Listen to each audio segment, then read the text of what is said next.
नमस्ते विद्यार्थियों। आप सभी का आज की इस बेहद खास और प्रेरणादायक प्रस्तुति में बहुत बहुत स्वागत है। केंद्रीय विद्यालय मासिमपुर की ओर से रश्मि विश्वास द्वारा तैयार की गई इस अद्भुत व्याख्या में आज हम एक साथ जुड़ रहे हैं। इसका शीर्षक है भारती जय विजयोत्सव। आज हम महान कवि सूर्यकांत त्रिपाठी निराला जी की देशभक्ति से सराबोर एक सुंदर कविता के गहरे अर्थों को समझेंगे। तो चलिए एक शांत और सुंदर यात्रा पर निकलते हैं और अपने देश के गौरव का उत्सव मनाते हैं। आज हम क्या क्या सीखने वाले हैं, चलिए जल्दी से इसकी रूपरेखा देख लेते हैं। सबसे पहले हम जानेंगे कवि का परिचय और इस कविता का ऐतिहासिक संदर्भ। फिर हम पहले और दूसरे पद्यांश की व्याख्या समझेंगे। उसके बाद शब्द संपदा, कुछ ऐतिहासिक तथ्य, जीवन मूल्य और अंत में आपके लिए कुछ बहुत ही रोचक रचनात्मक कार्य भी होंगे।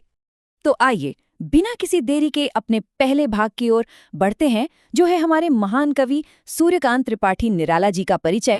जब भी हम हिंदी साहित्य की बात करते हैं तो छायावाद के प्रमुख स्तंभ माने जाने वाले सूर्यकांत त्रिपाठी निराला जी का नाम सबसे ऊपर आता है। उनका जन्म सन 1899 में बंगाल के महिषादल में हुआ था। हालांकि उनके पूर्वज मूल रूप से उत्तर प्रदेश के गढ़ाकोला, उन्नाव के रहने वाले थे। निराला जी सिर्फ एक कवि नहीं थे, बल्कि वो शोषितों और पीड़ितों की एक बहुत ही मजबूत आवाज थे। सन 1961 में उनका निधन हुआ, लेकिन सच कहूं तो उनकी ये कविताएं आज भी हमारे दिलों में राष्ट्रप्रेम की ज्योति वैसी ही जलाती हैं जैसे दशकों पहले जलाती थीं। अच्छा, अब देखते हैं कि अभी अभी बताई गई बातों पर आपका कितना ध्यान था।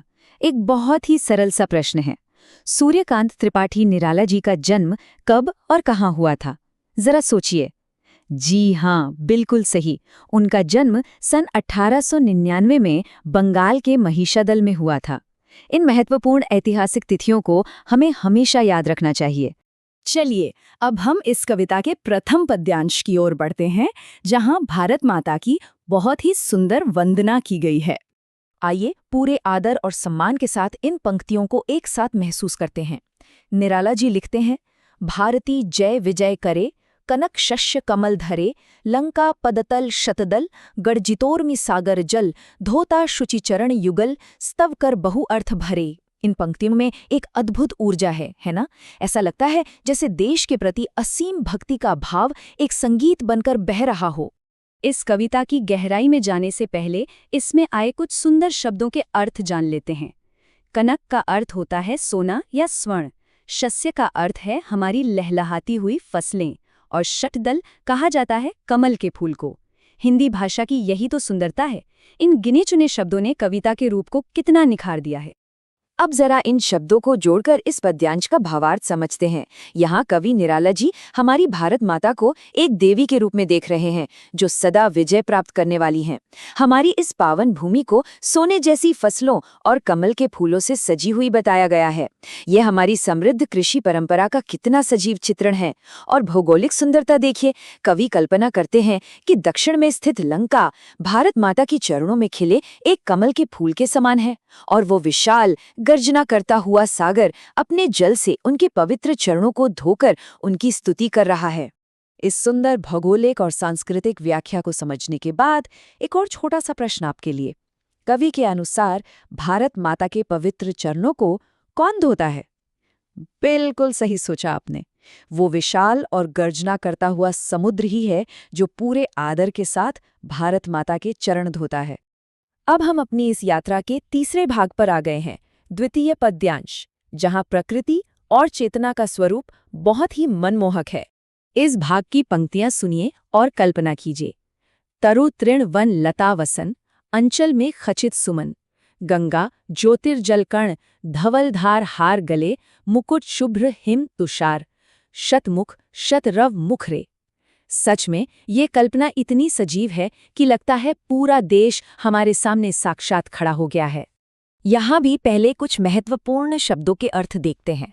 वसन का मतलब होता है वस्त्र या कपड़े, तुषार का अर्थ है बर्फ या हिम, और ओंकार का अर्थ है उस परम पवित्र ओम मंत्र की ध्वनि। जब हम इन अर्थों को ध्यान में रखते हैं तो समझ आता है कि हमारी प्रकृति ही हमारे देश का पहनावा और उसकी आवाज है। इन पंक्तियों के माध्यम से कवि बहुत ही स्पष्ट रूप से कह रहे हैं कि भारत भूमि केवल मिट्टी का कोई निर्जीव टुकड़ा नहीं है, ये तो एक जीवित, सांस लेती हुई चेतन सत्ता है। यहाँ के पेड़ पौधे, तिनके और लताएं मानो भारत माता के वस्त्र हैं और उनके आंचल में सुंदर फूल जड़े हुए हैं। जो गंगा नदी की सफेद पवित्र धारा बहती है वो उनके गले का जगमगाता हार है और विशाल हिमालय की सफेद बर्फ उनका मुकुट है।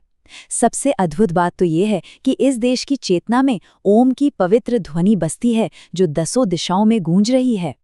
तो इस सजीव और मनमोहक चित्रण को देखने के बाद ये प्रश्न आपके लिए, इस कविता में हिमालय को भारत का क्या बताया गया है? एकदम सही, हिमालय हमारे देश का शुभ्र यानी सफेद रंग का गौरवशाली मुकुट है। आगे बढ़ते हैं अपने अगले भाग की तरफ, जो है शब्द संपदा और थोड़ा सा आत्मचिंतन। इस तालिका में हमने 5 से 5 बहुत ही महत्वपूर्ण और संस्कृत निष्ठ शब्द लिए हैं। पहला है गर्जितोर्मी, जिसका अर्थ है गरजती हुई लहरें। दूसरा है शुचि, यानी एकदम पवित्र और निर्मल। तीसरा शब्द है स्तव, जिसका अर्थ है किसी की स्तुति या प्रशंसा करना। चौथा है धवल, यानी सफेद या उजला। और 5वां शब्द है शुभ्र, जिसका अर्थ भी चमकीला और उजला ही होता है। हमारी हिंदी भाषा की जड़ें संस्कृत में हैं और ये सुंदर शब्दावली उसी भव्यता का प्रमाण है। अब समय है थोड़ा रुककर अपने भीतर झांकने का, आत्मचिंतन करने का। निराला जी ने तो अपनी देशभक्ति इन कालजयी पंक्तियों में उकेर दी, लेकिन आप विचार कीजिए, एक विद्यार्थी के रूप में आपके जीवन का वो कौन सा क्षण रहा है जब आपको अपने देश पर सबसे अधिक गर्व महसूस हुआ? क्या वह विद्यालय का कोई राष्ट्रीय पर्व था, या खेल के मैदान में भारत की कोई बड़ी जीत, या फिर चंद्रयान जैसी कोई अद्भुत वैज्ञानिक सफलता? उस गौरवशाली भावना को एक पल के लिए अपने हृदय में महसूस कीजिए। बहुत बढ़िया। अब हम बात करेंगे कुछ ऐतिहासिक तथ्यों और उन अमूल्य जीवन मूल्यों की जो ये कविता हमें सिखाती है। कुछ ऐतिहासिक तथ्य जो आपको हमेशा याद रखने चाहिए। पहला ये कि निराला जी छायावादी युग के ऐसे पहले रचनाकार थे जिन्होंने मुक्त छंद का प्रयोग किया था। दूसरा, ये कविता स्वतंत्रता से पूर्व लिखी गई थी। ये वो समय था जब देशवासियों के भीतर ऊर्जा और राष्ट्रप्रेम जगाने की बहुत सख्त आवश्यकता थी। और तीसरा महत्वपूर्ण तथ्य ये है कि इसमें भारत को केवल एक भौगोलिक सीमा नहीं माना गया है, बल्कि एक साक्षात चेतन सत्ता के रूप में प्रस्तुत किया गया है। और जहाँ तक जीवन मूल्यों की बात है, तो ये कविता हमें ये सिखाती है कि हमें अपनी समृद्ध संस्कृति और इस अद्वितीय भौगोलिक सुंदरता का हमेशा सम्मान करना चाहिए। जैसा कि हमने देखा, पेड़, नदियाँ और पहाड़ ही तो हमारी भारत माता के वस्त्र और आभूषण हैं। इसलिए अपनी प्रकृति का संरक्षण करना ही असल में हमारी सच्ची देशभक्ति है। साथ ही हमें एक भारत श्रेष्ठ भारत की भावना को अपनाकर अपने देश की सांस्कृतिक एकता को और भी मजबूत करना चाहिए। और अब बारी है हमारे अंतिम और सबसे मज़ेदार भाग की, रचनात्मक कार्य और गृह कार्य। ये आपके लिए सीखने की एक नई चुनौती है। यहाँ आपके लिए 2 बहुत ही विशेष रचनात्मक कार्य हैं। पहला कार्य, राष्ट्रीय गौरव विषय पर एक संक्षिप्त और बहुत सुंदर सा लेख लिखिए। उन सभी भावनाओं को अपने शब्दों में पिरोइए जिनकी चर्चा हमने अभी कुछ देर पहले की थी। और दूसरा कार्य बहुत ही रोचक है। अपने आसपास के किसी स्थानीय नायक के बारे में जानकारी एकत्रित कीजिए। कोई ऐसा व्यक्ति जिसने हमारे समाज, शिक्षा या पर्यावरण के लिए निस्वार्थ भाव से कुछ अच्छा काम किया हो। फिर इस जानकारी को अपनी कक्षा में सभी के साथ साझा कीजिए, क्योंकि याद रखिए, असली नायक हमारे समाज के बीच ही होते हैं। अंत में हम एक बहुत ही गहरे विचार के साथ आज के इस प्रस्तुति का समापन करेंगे। निराला जी ने तो हिमालय, गंगा, फसलों और कमल से भारत माता का श्रृंगार किया था, लेकिन जरा सोचिए, यदि आज के इस आधुनिक युग में आपको भारत माता का एक नया रूप सजाना हो, तो आप किन नए सांस्कृतिक और वैज्ञानिक प्रतीकों का उपयोग करेंगे? इस प्रश्न पर गहराई से विचार कीजिएगा। मुझे पूरी आशा है कि आज की यह प्रस्तुति आपको ज्ञानवर्धक और राष्ट्रप्रेम से ओतप्रोत लगी होगी। ज्ञान के इस सुंदर प्रकाश को अपने भीतर हमेशा प्रज्वलित रखिए। आप सभी का बहुत बहुत धन्यवाद।